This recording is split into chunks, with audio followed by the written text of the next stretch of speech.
Là, on va parler de la gouvernance. Alors, la gouvernance, ça peut vous paraître un petit peu technique, mais on va essayer de rendre ça pédagogique et de l'ouvrir pour un public large, le public des étudiants qui nous écoutent. On compte sur vous d'ailleurs pour nous envoyer toutes vos questions.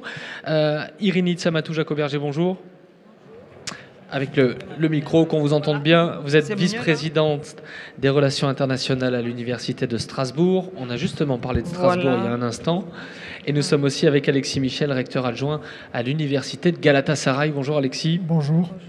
L'Université de Galatasaray, qui est une institution en Turquie. Il n'y a pas que le club de foot de Galatasaray, il y a aussi l'université. Quelques mots sur cet établissement, sur ces établissements. Déjà, il y a un lien avec le club de football.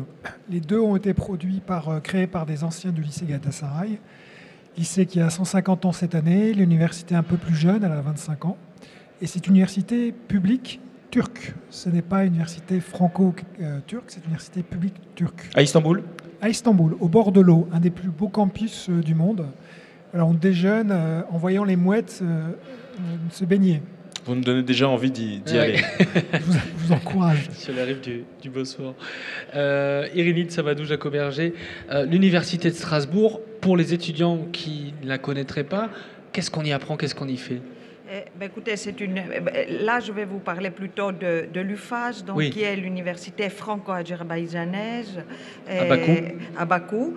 Mais pour l'université de Strasbourg, bien sûr, c'est une des plus grandes universités françaises, une université pluridisciplinaire, une université très internationale, une université européenne, donc une université de recherche très importante, et dont le modèle des formations, le modèle de recherche est vraiment reconnu un peu partout en Europe, mais aussi internationalement.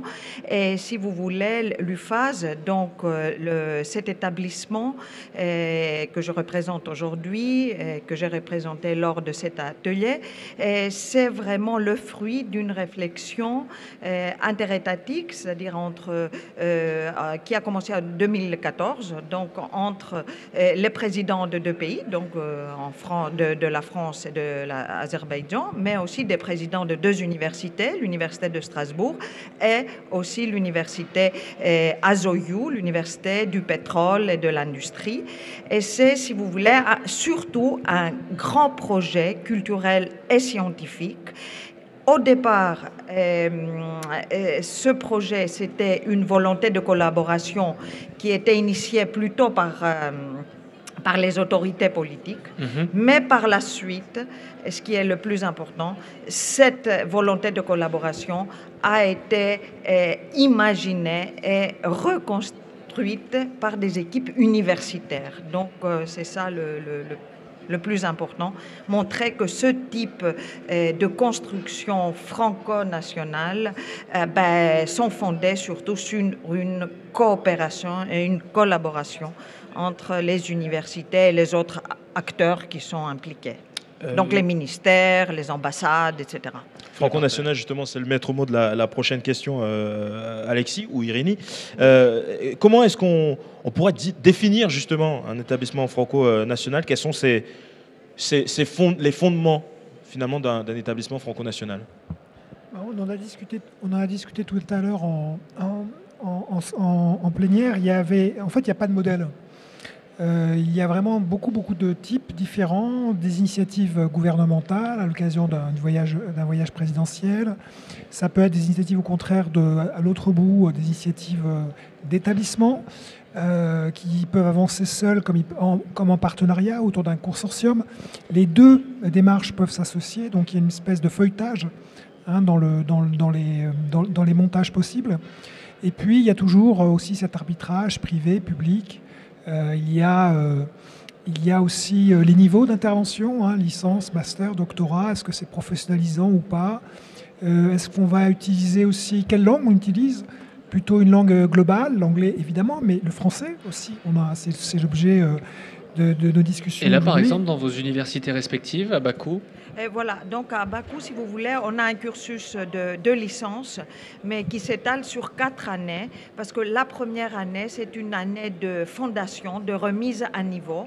Et là, il y a une formation sur les bases disciplinaires et sur aussi l'apprentissage linguistique, le perfectionnement linguistique. Donc les cours, les enseignements disciplinaires se font en anglais. Mais pendant toute la formation de 4 années, la langue française est également enseignée parce que notre but, c'est que ces étudiants puissent par la suite effectuer un master chez nous, donc en France. Et donc, il faut qu'ils aient un très bon niveau aussi au niveau de la langue française. Alors, à Galatasaray, ça fonctionne de façon sensiblement différente, où nous avons 3 langues, le turc, le français et l'anglais, qui vont apparaître à tour de rôle, alors qu'on commence beaucoup en français. On forme donc des étudiants qui sont des nouveaux francophones en français en 1 an. Donc des cours en français. Des cours en français, uniquement en français pendant 1 an, un cycle préparatoire. Puis après, tout le long de la licence, ils ont essentiellement leurs cours en français. Certains matériaux, certaines disciplines vont être enseignés en turc, par exemple le droit ou la communication, puisque les supports sont évidemment dans la langue nationale.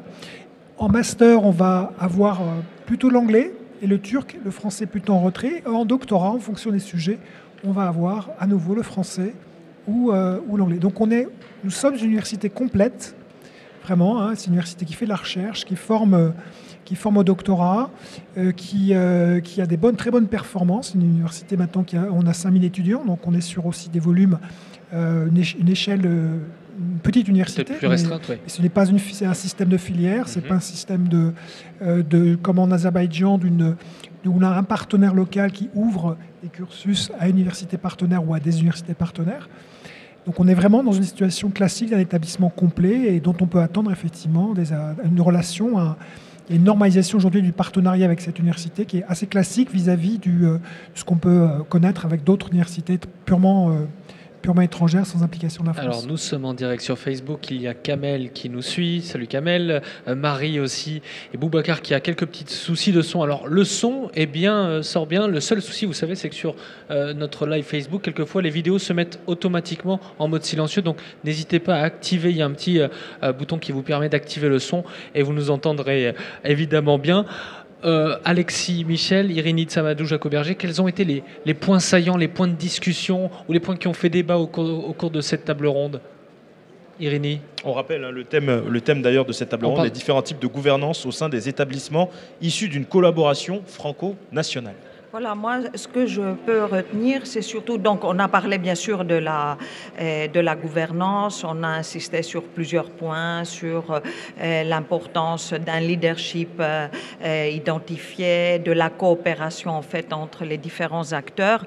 Et en fait, ce qui a émergé comme idée, à mon avis, c'était que vraiment pour qu'un projet de ce type puisse, parce que c'est un projet quand même très ambitieux, puisse se développer et s'améliorer et être mené à bien, il faut que les universités travaillent main dans la main avec les autres acteurs. En fait, c'est ce que je retiens. Très bonne coopération, parce qu'il ne faut pas oublier qu'il s'agit quand même d'un projet aussi universitaire, même si au début des projets peuvent être initiés par des autorités politiques, il ne faut pas oublier que c'est un projet scientifique, un projet pédagogique, un projet culturel et que l'université joue un rôle très important dans ce projet.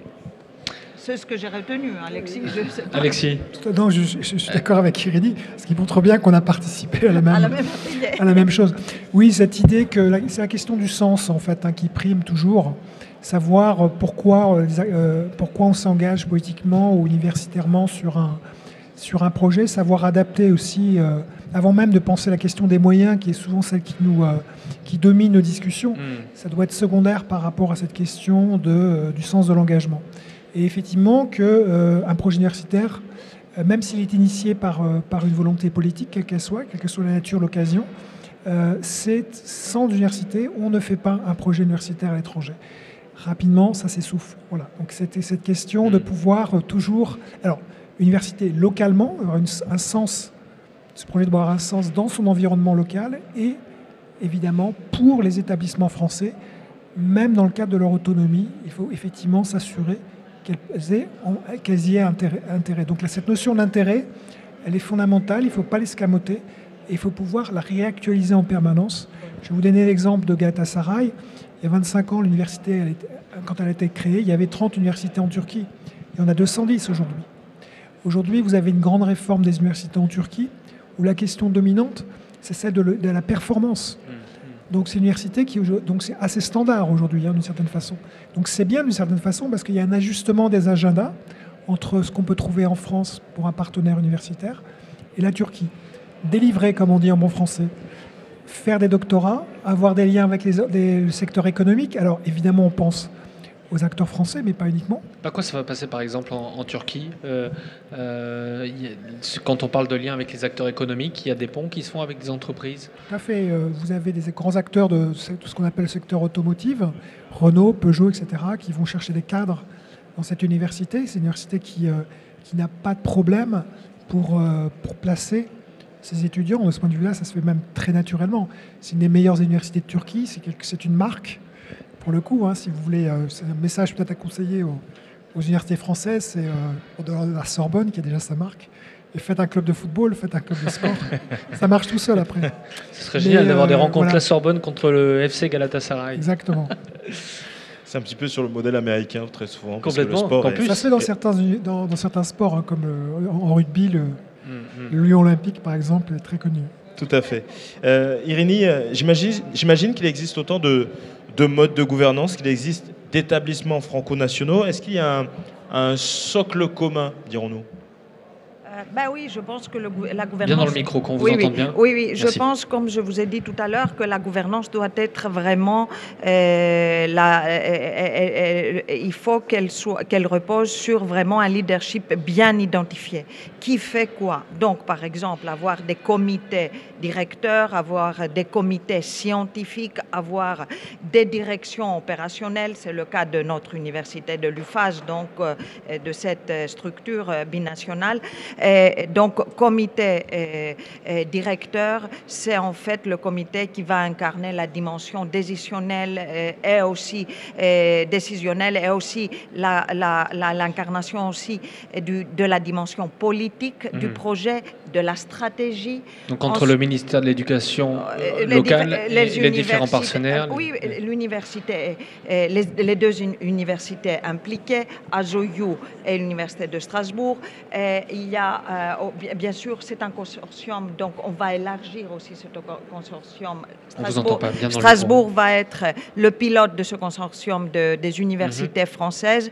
Et ensuite, il y a les ministères, les différents ministères, donc le ministère de l'Éducation nationale d'Azerbaïdjan, les deux ministères chez nous, donc les tutelles, le ministère d'éducation, le ministère des Affaires étrangères, les différentes ambassades, etc.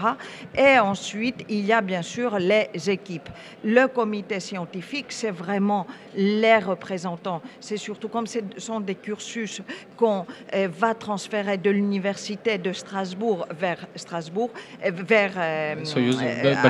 Bakou, vers l'UFAS, c'est surtout des enseignants-chercheurs de l'université de Strasbourg qui vont mettre en place une maquette, qui vont mettre en place le programme, mais qui vont travailler aussi avec les collègues donc de Azerbaïdjan, parce que 50% des cours sont enseignés par des professeurs. Donc 50% des enseignants sont des Français et 50% sont azerbaïdjanais, parce que le but c'est aussi d'équilibrer la contribution. Voilà.